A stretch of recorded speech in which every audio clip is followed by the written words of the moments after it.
અડવલે ગ્રામસ્થ મંડળ દ્વારા હલ્દી કુમકુમના કાર્યક્રમનું આયોજન કરવામાં આવ્યું હતું। સયાજીગંજ ખાતે વાંકડ સેવા કેન્દ્ર ખાતે આ કાર્યક્રમ યોજવામાં આવ્યો।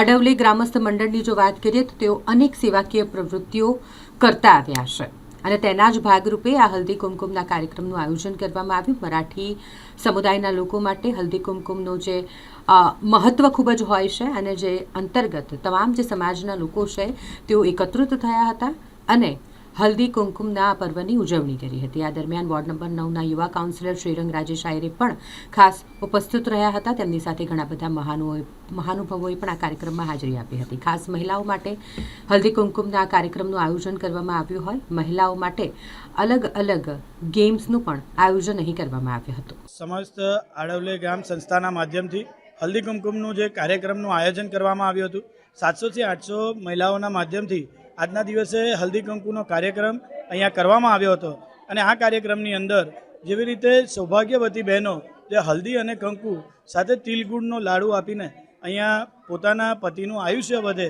તે હેતુથી આ કાર્યક્રમનું જે આયોજન કરવામાં આવે છે। સમસ્ત મહારાષ્ટ્રની અંદર આ પ્રથા તો ચાલતી જ હોય છે, પણ એ પ્રથાને વડોદરા શહેરની અંદર પણ અવિરત છેલ્લા 20 વર્ષોથી આડવલે ગ્રામ સંસ્થાના માધ્યમથી અહીંયા તમામ જે આયોજકો છે તેમના માધ્યમથી કરવામાં આવે છે।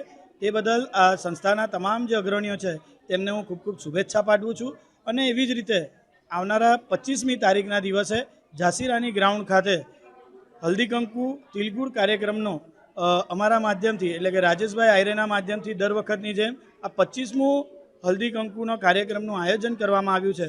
એ બદલ આપ સૌને ભાવભર્યું અમે આમંત્રણ પાઠવીએ છીએ અને આજના દિવસે આડવલે ગ્રામસ્થ સંસ્થાને હું ખૂબ ખૂબ શુભેચ્છા પાઠવું છું। બડોદે આયોજિત હલ્દી કુંકુ અને સ્નેહ સંમેલન કાર્યક્રમ આ મંડળના અધ્યક્ષ શ્રી કૃષ્ણકાંત તુકારામ ઉત્તેકર એમના માર્ગદર્શન હેઠળ છેલ્લા 20 વર્ષોથી આ કાર્યક્રમનું આયોજન કરવામાં આવે છે।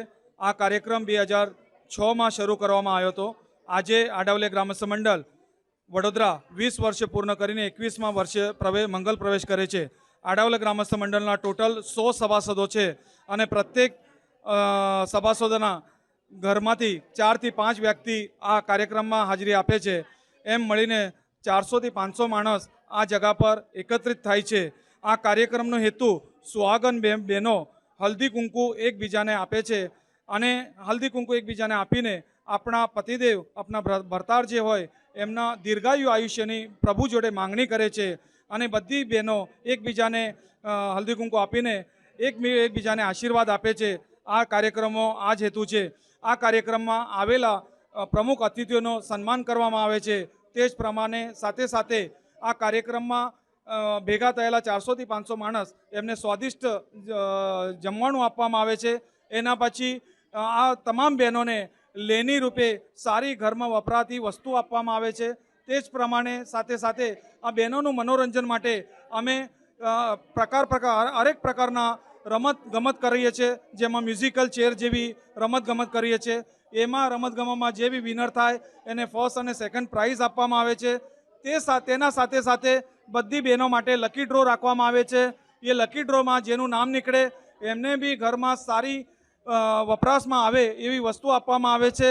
અને આ આડવલે ગ્રામસ્થ મંડળ સ્પાર્ક ટુડે ન્યૂઝના માધ્યમથી આ તમામ સમાજના લોકોને એકતાનો સંદેશ આપે છે અને આ ઠિકાણે અમારા સ્પાર્ક ટુડેના સાથીભાઈ ઉપસ્થિત થયા છે, એમનો અમે ખૂબ ખૂબ આભાર વ્યક્ત કરીએ છીએ। ધન્યવાદ। મારું નામ સુરેશભાઈ ગોવિંદભાઈ ઉત્તેકર છે। ધન્યવાદ।